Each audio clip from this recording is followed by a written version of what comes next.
राधे राधे दोस्तों, मैं गामा अपने चैनल पर खूब खूब स्वागत करती हूँ। सब बढ़िया होंगे, मैं भी ठीक हूँ आपकी दुआओं से। तो दोस्तों, अपनी बेटी के अंदर संस्कार कूट कूट कर भर दीजिए। आज का मेरा टॉपिक यही रहेगा कि आप कुछ करो ना करो, लेकिन अपनी बेटी के अंदर संस्कार कूट कूट कर भर दो। छोटों को प्यार, बड़ों की इज्जत। जिसके अंदर भी ये गुण आ गया है तो उसकी जो भी लाइफ होती है वो जन्नत की तरह हो जाएगी। जन्नत किसको कहते हैं? जन्नत इसी को कहते हैं, आपस में प्यार है, हम सबकी इज्जत करते हैं, हम जहाँ गए हैं मुझे वो मान सम्मान मिल रहा है। तो यही इज्जत होती है, यही जन्नत होती है, यही सब कुछ होता है। आपस में एक दूसरे का भरपूर प्यार, ना कि तिरस्कार कि जहाँ हम शादी करके गए हैं वहाँ लोग मुझे मान नहीं रहे और कोई इज्जत नहीं है। तो ऐसे क्या फायदा हुआ कि आदमी खुद फंसता है, कोई नहीं फंसता है। वो इंसान खुद फंसता है जो दूसरों की इज्जत नहीं करता है। माँ बाप ने उनको ऐसे संस्कार नहीं दिए हैं। अब बात ये आती है कि स्कूल में तो टॉप सभी कर लेते हैं। स्कूल में टॉप करना कठिन नहीं है, परिवार में टॉप करके दिखाओ। जिसने परिवार में टॉप कर लिया उसकी लाइफ तो बहुत खुशहाल है, और जो इस बाजी से रह गया उसकी लाइफ चौपट है।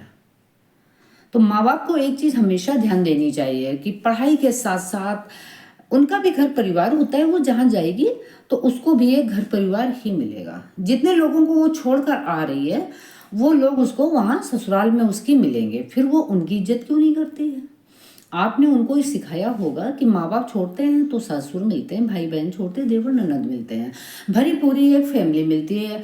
वो लड़की वहाँ एडजस्ट नहीं हो पा रही है क्योंकि उसके पापा ने उसके साथ बहुत किया हुआ है। उसके दिमाग में एक ही चीज़ रहती है कि लाइफ बनाने में मेरे पापा ने बहुत कष्ट उठाए हैं और उन्होंने मेरे लिए बहुत किया है, मैं उनको करूँगी। अब प्रश्न ये उठता है कि पापा ने लाइफ संभाली है, लेकिन आप जहाँ गए हैं, जहाँ जा रही हो जिसके साथ लड़के के, तो हस्बैंड बेड़ा पार भी तो करता है ना। माँ बाप अगर लाइफ संभालते हैं तो पति बेड़ा पार करता है। शादी के पहले अगर पापा सब कुछ होते हैं तो शादी के बाद हस्बैंड ही सब कुछ है।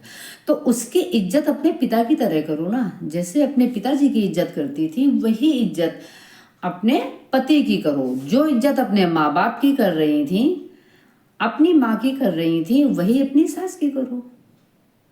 तो सब कुछ तो उसी घर में है, नर्क और स्वर्ग। इंसान को सब कुछ यही इसी धरती पे मिलता है। तो आजकल की पीढ़ी क्या है कि सिर्फ वो अपने हस्बैंड को मान रही है। अब दो रहते हैं तो हस्बैंड से पटरी नहीं खाती। अब बताइए ये सुलह कौन कराएगा? ये एका कौन कराएगा? ससुराल पक्ष से आप मिलके नहीं चल रहे हो, वो अलग थलग अपनी दुनिया बसाए हुए हो, ना कोई हाल चाल फोन कुछ भी नहीं, और उम्मीदें उनसे बहुत है ससुराल वालों से। तो फिर उम्मीद किस बात की दोस्तों? जब आप अपने माँ बाप की तरह, भाई बहन की तरह ससुराल वालों को देख ही नहीं रही हैं बच्चियां आजकल की, तो फिर उनसे उम्मीद किस बात की वो रखते हैं? वो उम्मीद दोस्तों कभी पूरी नहीं होती है। उनकी जिंदगी इतनी बदतर हो जाती है कि जो उन्होंने सोचा नहीं होगा, क्योंकि हाथ रखने वाला ससुराल में कोई नहीं होता है।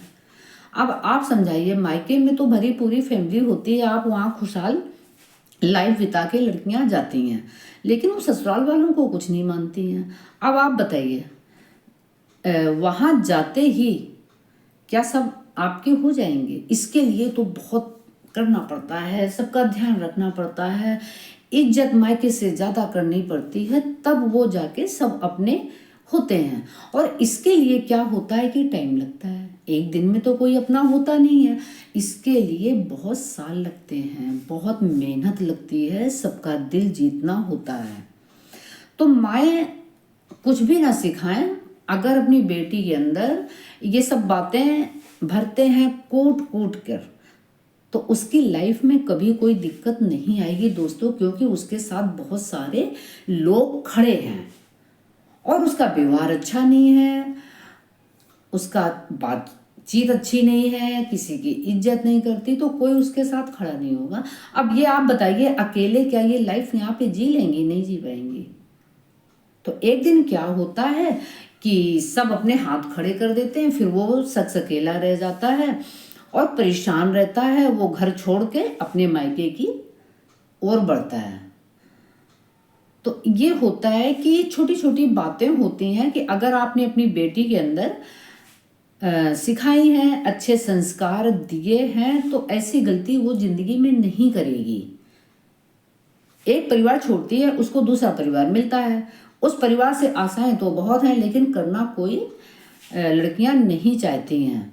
और सभी ऐसी नहीं होती हैं। आपने देखा होगा बहुत से अच्छे घर परिवार चल रहे हैं, जो अच्छे घर से लड़कियां आती हैं वो सब अच्छे से लेकर चल रही हैं। अब ये होता है कि मायके में तो उनको बहुत मिला नहीं, अब वो ससुराल से उम्मीद करती मैं ऐसे रहूंगी, मैं वैसे रहूंगी। रहोगी दोस्तों तब रहोगी, अभी थोड़ी रहोगी।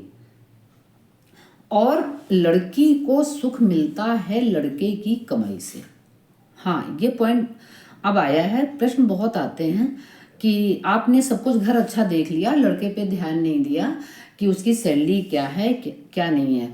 तो लड़की को जो सुख मिलता है वो लड़के की कमाई से ही मिलता है, और उसको उसी से उम्मीद करनी चाहिए। बाकी घर वालों का जो भी है वो सब अपने बेटे बहू को देते हैं, ऐसा नहीं है। लेकिन वो बहुत देर हो चुकी होती है, अगर व्यवहार अच्छा नहीं होता तो फिर वो कुछ नहीं करते हैं। इसके लिए वो क्या होता है कि वो हाथ मलते रह जाते हैं, लाइफ चौपट हो जाती है, लड़का भी किनारा कर लेता है और जिंदगी जहाँ से शुरू हुई थी वहीं ख़त्म हो जाती है। तो मेरी हाथ जोड़कर सभी माओं से ये प्रार्थना है कि अपनी बेटी में संस्कार कूट कूट कर भरिए, जिसकी उसकी ज़िंदगी स्वर्ग जैसी हो। जो आपने देखा है आपकी बेटी वो सब ना झेले। और कौन से ऐसे माँ बाप होंगे जो नहीं चाहते हैं कि उनकी बेटी की ज़िंदगी बहुत अच्छी हो, ससुराल में सब उसे प्यार करें, और ससुराल वाले भी चाहते हैं उनको अच्छे से रखें। लेकिन कोई जब रहना नहीं चाहता दोस्तों, तो कोई किसी को रख नहीं सकता है। एक तरफा कभी नहीं होता, ताली एक हाथ से नहीं बजती है। पहले ससुराल वालों के लिए करना पड़ता है, इसके बाद सभी अपने होते हैं। तो दोस्तों ये सब छोटी छोटी जो बातें होती हैं ये लाइफ में बहुत आती हैं। पिता और पति का दोनों का सेम रोल होता है। बचपन में पिता देखता है तो जवानी और वृद्धावस्था में पति देखता है। तो फिर पति की इज्जत क्यों नहीं करना, अपने पापा का गुणगान क्यों गाना? तो ये चीज़ दोस्तों गलत है। तो दोस्तों मेरे वीडियो कैसे लगते हैं आपको बताइएगा, और मिलते हैं फिर न्यू वीडियो के साथ। तब तक के लिए राधे राधे।